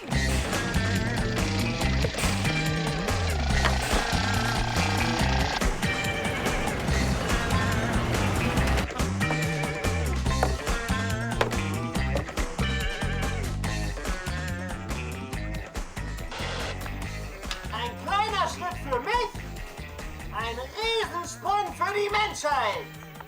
Hi, ich bin Chef Edison. Auch fern der Heimat schaue ich gern einige Fernsehlieblingssendungen an. Und deswegen vergesse ich auch niemals meine guten Chef Edison Fernsehmenüs, wo immer ich hingehe. Geschmacksrichtungen wie, Beavis and Broccoli, NYPD Blaubeerpastete und Mesh-Kartoffelbrei lassen Fernsehgemütlichkeit aufkommen. Jetzt können Sie Fernsehabende genießen überall. Nun schmiegt euch an einen Mondfelsen und lasst es euch schmecken.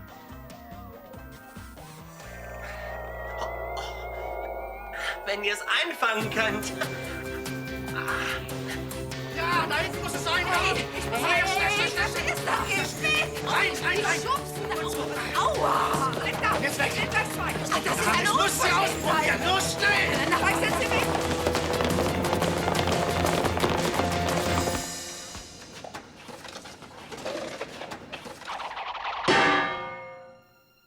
Heute chatten wir in der Sendung So leben die Reichen und Skrupellosen nach Südfrankreich zu einem 5-Sterne-Schmaus mit den Stars.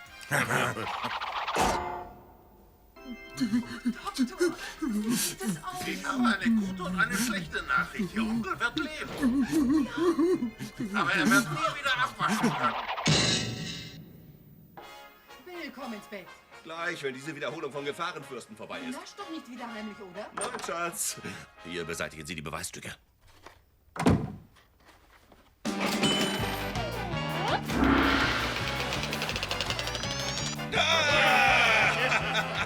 Es wird höchste Zeit für ein Stückchen Champagner!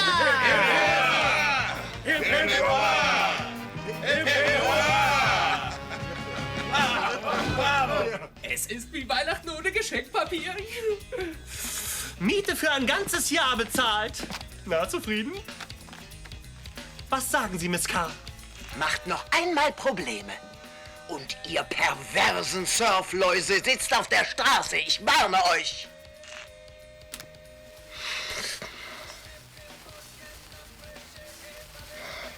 So zu rauchen ist absolut abartig. Sie brauchen nicht Danke zu sagen. Nein. Jetzt hör mal zu, mein Rotkäppchen. Guck dich um. Siehst du all diesen neuen, schönen Kram? Ja. Du kannst dir das alles leisten, bist du sicher? Und die Miete für ein Jahr? Jungs, ich krieg den nächsten Scheck in 2 Wochen. Und danach wieder einen und danach wieder einen. Logisch, wo der herkommt, gibt's noch mehr davon. Ich hoffe, du hast recht, John Mann. Tashs größte Fahrstuhlhits? Sich eine davon zu kaufen, ist ja schon blöd genug, aber wer sowas Beklopptes gleich kistenweise besitzt, ist super blöd. Ich weiß nicht. Wow! Seht ihr, es ist wichtig, sich der Musik nicht zu verschließen. Tash hat den Sound.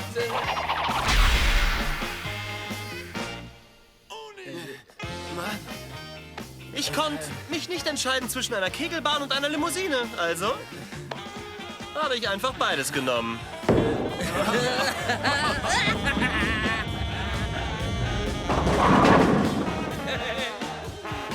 Jetzt ist er ganz und gar verrückt geworden, Mann. Hier spricht der Vorstandsvorsitzende. Was gibt's, Bay?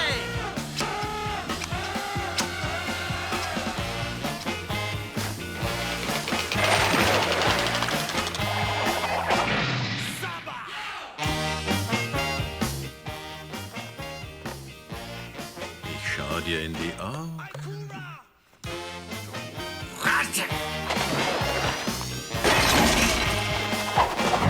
Ich hab Lust auf einen Cheeseburger. Schnell! Voilà! Mein neuester Prototyp.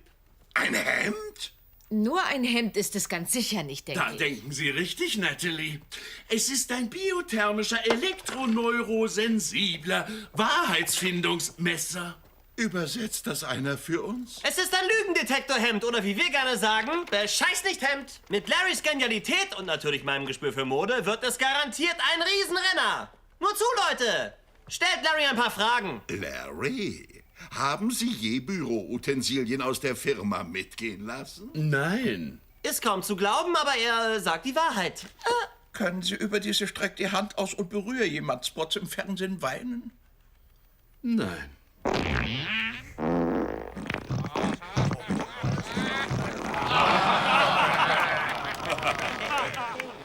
Die drücken besonders in den Ferien immer so auf die Tränendrüse. Nun, wir sind hiermit noch nicht in Produktion gegangen und haben von diesem Hemd schon Hunderte von Bestellungen, nur durch Mundpropaganda. Ah, anscheinend steht Edison kurz davor, in Arminds Fußstapfen zu treten. Anscheinend stehen Sie kurz davor, in die Hosen zu machen.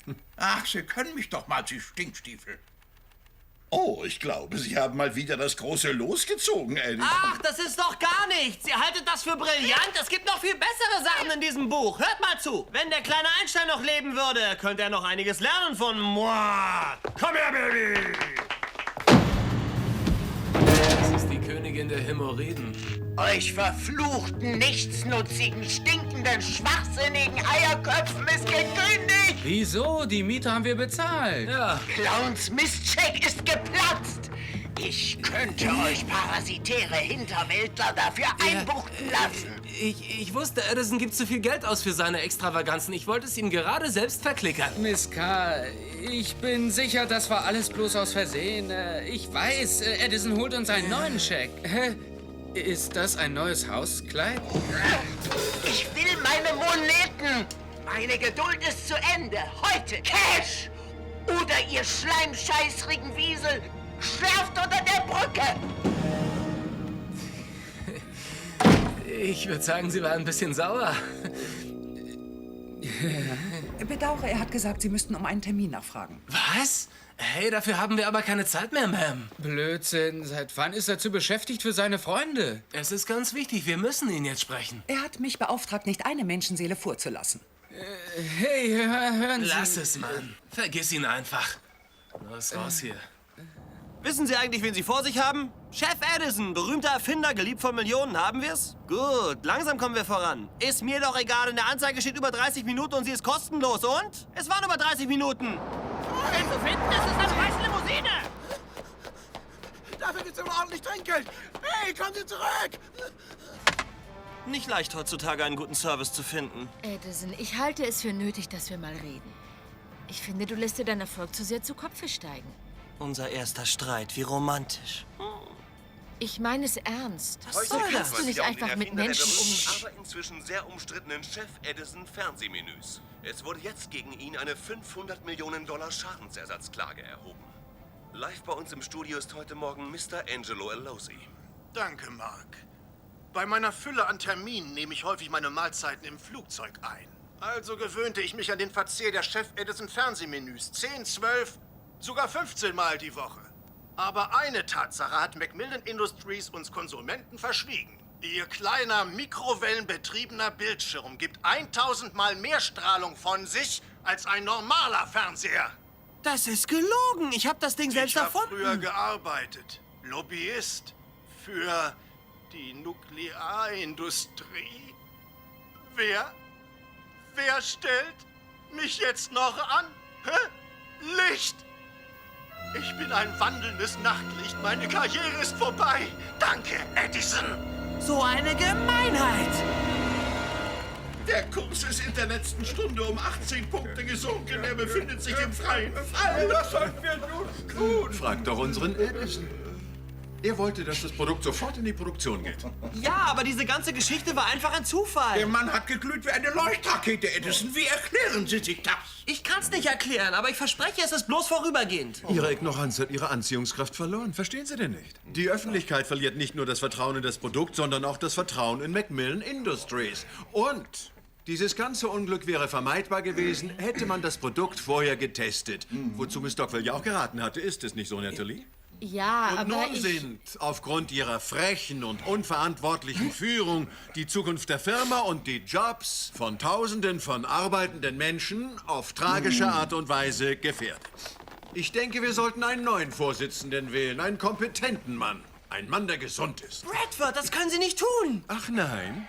Vielleicht haben Sie geflissentlich übersehen, dass mein Onkel festgelegt hat, dass wenn die Aktien pro Stück auf unter $20 sinken, Sie alles verlieren und alles übergeht an, wie war Ihr Wort?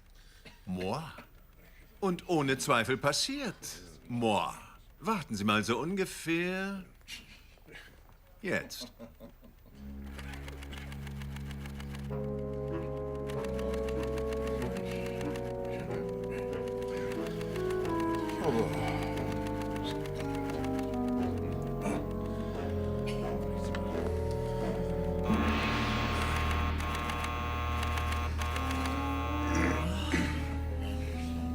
Ende der Vorstellung. Das bedeutet wohl, ich bin der neue Vorstandsvorsitzende. Das können Sie nicht tun! Es ist 3 Uhr, Mr. Bradford, genau wie Sie sagten. Geht es um die Beförderung? Ja, Toby, Sie sind jetzt König der Idioten. Sie kommen gerade rechtzeitig, um meiner ersten Amtshandlung beizuwohnen als neuer Vorsitzender. Edison, Sie sind gefeuert. Packen Sie Ihren infantilen Kram und raus. Und wenn diese Bedrohung der Menschheit je wieder das Firmengelände betritt, soll diese kleine Ratte verhaftet werden. Bradford, was tun Sie da? Ich dachte, wir wären Freunde. Willkommen in der wundervollen Geschäftswelt. Wir waren nie Freunde. Ich habe aber ein Abschiedsgeschenk für Sie. Komisch, nicht? Ein Surfbrett. Ich hab's komplett auseinandergenommen, aber die Antwort war nicht in dem Brett. Aber Bradford... Schaff diesen Haufen Unrat aus meinen Augen. Bradford, glauben Sie mir bitte, diese ganze Sache war ein Versehen. Tut mir leid. Es tut mir leid. Achtung an alle kleinen Leute. Hier spricht Bradford Big Daddy Macmillan, der neue Vorstandsvorsitzende. Der Luau-Mittwoch wird gestrichen. Es gibt ein neues Festival, der Arbeitslosen-Donnerstag. Es sei denn, ihr befolgt diese Regel. Alle männlichen Arbeiter mit vollem Haar werden gefeuert. Möglicherweise stelle ich die ihr Haar ausdünnen, wieder ein, aber nur, wenn sie kleiner sind als ich. Ende der Durchsage.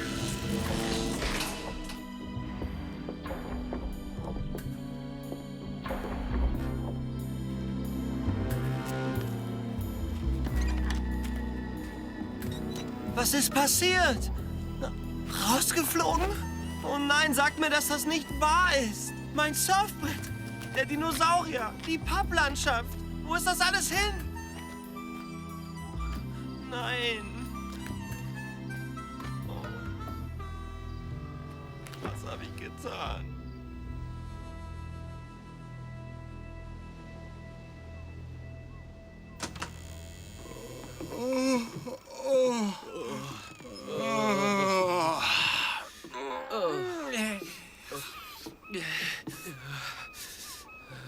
Siehst du das auch, Mann? Ein Bild des Jammers, nicht?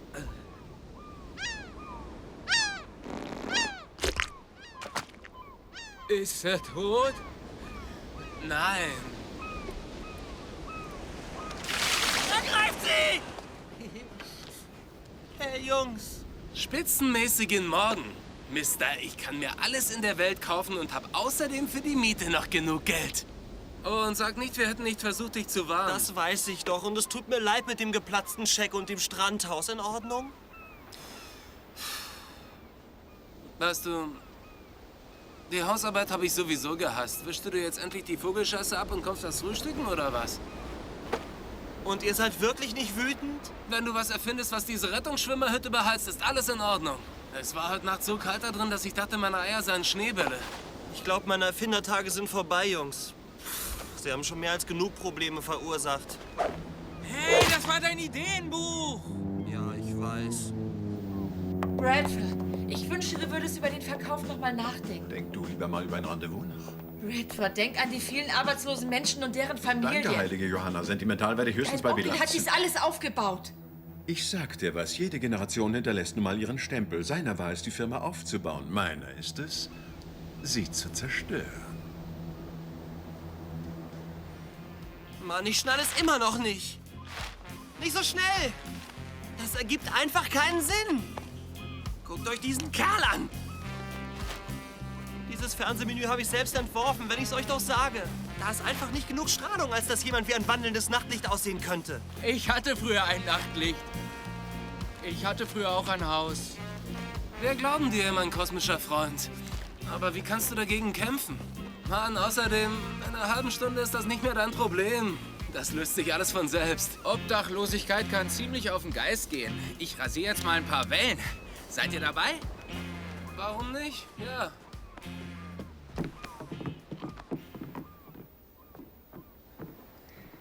Geh doch rein.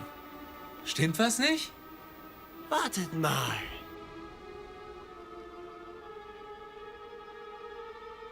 Heilige Fledermaus, mir kommt eine Idee! Den hat ein Affe gebissen. Mann, was ist los?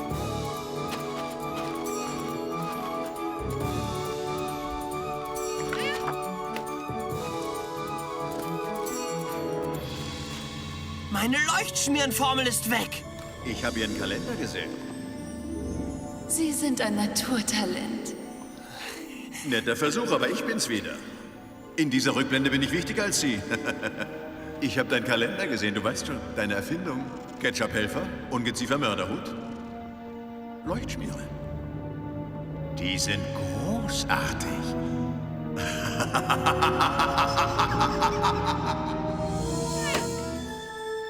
Ich hab es! Ich hab es! Du hast was? Im Auto erklär ich's. Kommt schnell in die Firma, Bradford darf sie nicht verkaufen. Los! Lebt wohl, bescheiß nicht, Hemd. Adieu, P.A.H. Larry, was tun Sie da? Oh, wenn er das alles sieht. Oh, Mr. Macmillan wollte, dass ich all meine Arbeit hier oben abliefere.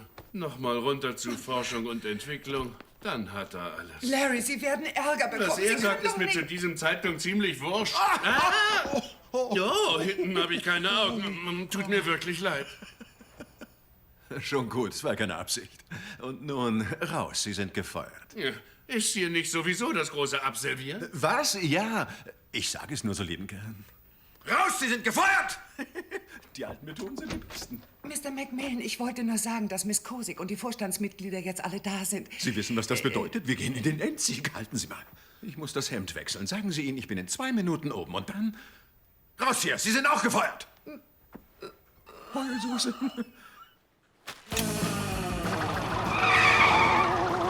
Aus dem Weg! Jetzt kommt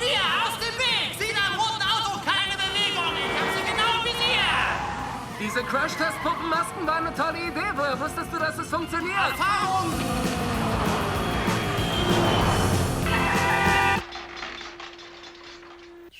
Gentlemen, wir wollen beginnen. Aber es ist noch nicht 12 Uhr. Noch nicht 12 Uhr? So was Kleinkariertes. So leicht geht das. Ich bin der Vorsitzende, ich darf das. Trotz fataler, unangenehmer Entwicklungen möchte ich Ihnen etwas Erfreuliches mitteilen. Miss Kozik von Globecore möchte Macmillan käuflich erwerben. Wir waren alle viel zu lange in dieser Firma, dass wir sie jetzt nicht untergehen lassen werden, ohne zu kämpfen. Globecore hat ein übles Ansehen. Die quetschen nur die Profite aus jeder Firma, die sie in ihre dreckigen Finger kriegen und spucken den Rest dann aus. Entzückend. Gut, was ist daran so schlimm? Tatsache ist, dass Macmillan Industries für mich wertvoller in Einzelteilen ist als in Funktion. Das Patentarchiv, das Land und all die Gebäude sind das, was ich wirklich will. Der Rest ist, wie soll ich's formulieren, ersetzbar. Sie reden über uns, ist es so? Wissen Sie, ich wollte es gern eleganter ausdrücken, aber nun ist es ja raus. Ich würde gern auf elegante Weise mal Ihren Hintern versohlen. Oh, vielleicht gefällt mir das sogar. Gentlemen, bitte. Es gibt logischerweise immer verschiedene Meinungen, aber deswegen ist der Vorstand ja eine Demokratie. Lassen Sie uns darüber abstimmen, ja? Also, alle die für den Verkauf sind, was heißen soll, alle diejenigen, deren Stimmen tatsächlich zählen, weil ihnen 51% des Kapitals gehört, sagen, ja, ich gratuliere, Miss Kozik, Sie haben gerade eine Firma erworben. Danke, Mr. Macmillan, ich bin Ihnen tief verbunden. Welch ein erhebendes Gefühl. 1 Stelle 12, 1 Stelle 12. Scotty, wir brauchen Warp-Faktor 3.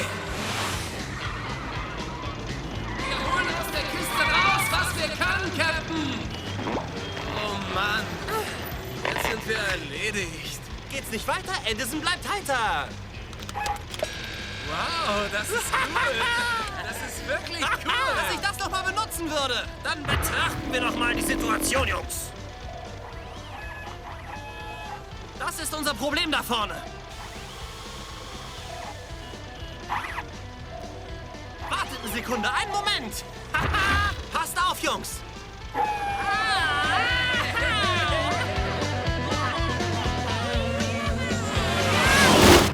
Sie müssen nur hier unterzeichnen und hier. Hier und hier und hier. Hier. Und dann geht es auf der Rückseite weiter. Schluss! Geben Sie es mir einfach. Absolut korrekt. Sie wissen, was zu tun ist. Auf geht's. Tinte wäre hilfreich. Hat jemand einen Stift hier, Miss Kozik, der funktioniert? So sieht es also aus, hm? Hallo, hier ist Bradford Macmillan und ich will einen Stift, der...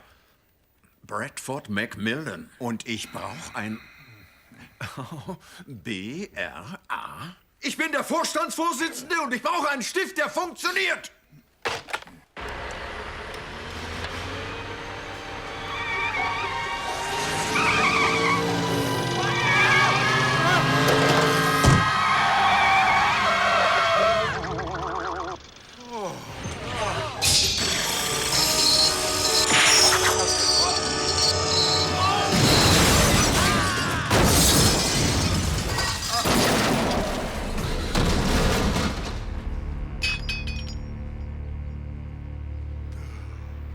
Ja, gut, dass wir noch Farbe über haben. Jetzt hat er eben ein Cabrio. Los, Jungs. Wir haben noch eine Minute. Beeilt euch. Aus dem Weg. Naja, bald wird alles vorbei sein. Edison, was machst du denn hier? Ich werde die Firma retten. Kommt, Jungs. Hier nach. Wenn der nicht schreibt, sind sie tot. Also dann, Miss Kozik, bringen wir es unter Dach und Fach, ja? Halt! Der schon wieder. Schickt das Wachpersonal rauf, sofort. Hören Sie bitte, meine Chef-Edison-Fernsehmenüs haben keiner Menschenseele geschadet. Leiden Sie außer an Irrsinn auch noch an Verblendung? Sie und wir alle haben die Nachrichtenmeldung doch gesehen. Ach ja, möglicherweise wird Ihnen dieser Beweis die Augen öffnen. Sehen Sie? Ein kleiner Tupfer von meiner ungiftigen Leuchtschmiere. Und schon kann jeder behaupten, er wäre Strahlung ausgesetzt gewesen. Wenn sie wirklich so viel Strahlung abgeben würde, hätte der Kerl, der diese Firma verklagt, dieser Lügner Alosi, nicht bloß geglüht, dann wäre er ein Holzkohlebrikett. Wundervolle Show, bravo. Ich habe Tränen gelacht. Jetzt raus hier. Ich finde, Sie haben der Firma schon genug Schaden zugefügt. Habe ich recht? Was, ich? Diese ganze Giftgeschichte war nichts weiter als eine abgekartete Sache. Dadurch wollten Sie die Kontrolle über die Firma bekommen. Ich wette, ihr zwei habt alles ausgekocht. Nein, aber ich wünschte, es wäre so eine brillante Idee. Wirklich? Ich meine, das ist lächerlich. Ich bin unschuldig. Puh. Wer hat dir einen sausen lassen? Das Bescheißnichhemd. Bradford, ich glaube, irgendwas an Ihrer Geschichte stinkt. Aha, sehen Sie, hat gelogen. In Ordnung, fahren Sie rechts rüber. Nein, das war nicht richtig. Schaff das Pack hier raus! Eine Sekunde mal, Moment. Reden Sie weiter, Edison. Danke, Sir. Sagen Sie mal, Bradford, haben Sie hier was mitgehen lassen aus meinem früheren Büro? Nein.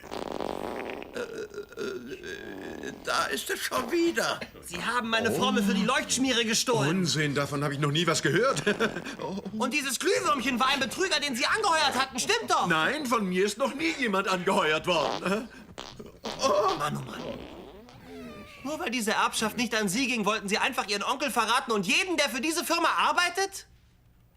Er lügt! Seht ihr nicht, dass er derjenige ist, der lügt? Lady and Gentlemen der Jury, Ende des Plädoyers. Ja, ich bin überzeugt. Würden Sie bitte wieder ein Schläfchen machen? Bradford, ich spreche in meinem Namen und im Namen der anderen Mitglieder des Vorstandes. Es ist mir ein großes Vergnügen, Ihnen etwas mitzuteilen. Sie sind gefeuert.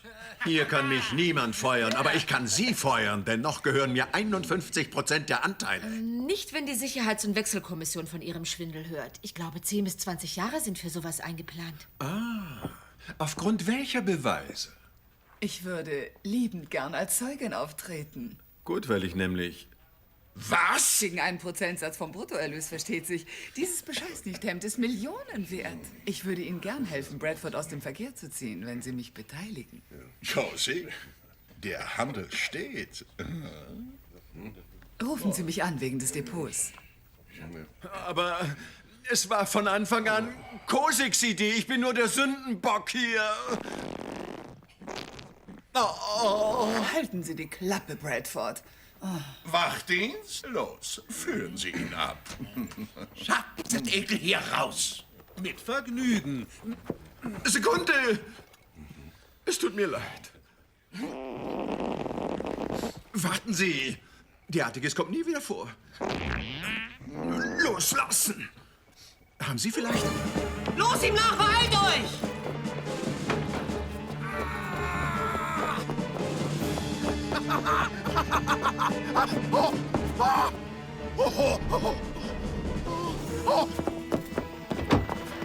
Na schön, dann nehme ich ein Auto.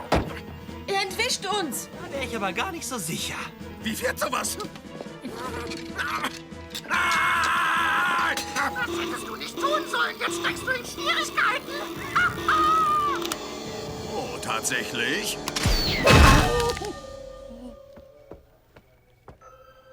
Hab gar nichts gespürt.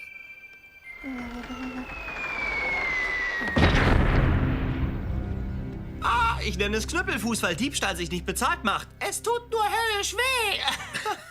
Gute Arbeit. Danke. Fantastische Arbeit, Mr. Vorstandsvorsitzender. Ich höre wohl nicht richtig. Wollen Sie etwa, dass ich wieder die Firma leite? Wir hätten das alles sehr gern, Edison. Ihr macht mir die Sache nicht leicht, aber wisst ihr was? Ich will wieder einfach bloß Edison sein. Das ist eine Arbeit, die mache ich gut. Na schön, und wer soll dann die Firma leiten? Sekunde.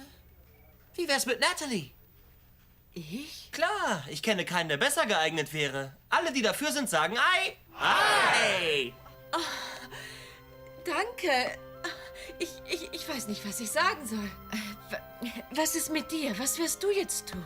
Oh mein Gott, keine Ahnung. Wenn du mir was anbieten würdest in der Forschung bei Larry erfinden und sowas, würde ich nicht Nein sagen. Weißt du, da wären natürlich Referenzen vonnöten. Ich meine, hast du irgendwelche Qualifikationen? Entschuldigt bitte, Freunde.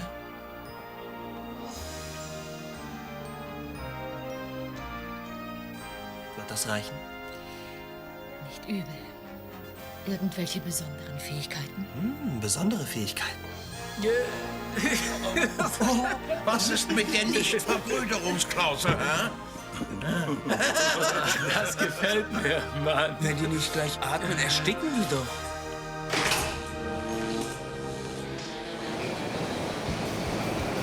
Er steht wieder 1! Erste Sahne, Edison! Ich kann das ja doch noch. Natalie, Tyson, schaut her! Acht auf die Felsen! Ah! Oh nein, nicht schon wieder!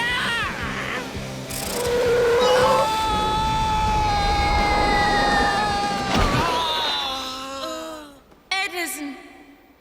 Edison, hörst du mich?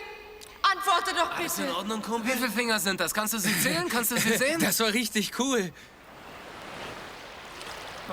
Aus dem Weg, ihr Schwachköpfe! Aus dem Weg! Ah, da liegt dieses sogenannte Säugetier und japst wie ein Fisch. Hat er eine Überlebenschance? Keine Sorge, ich bin Expertin für Mund-zu-Mund-Beatmung. Nein! Doch! Nein!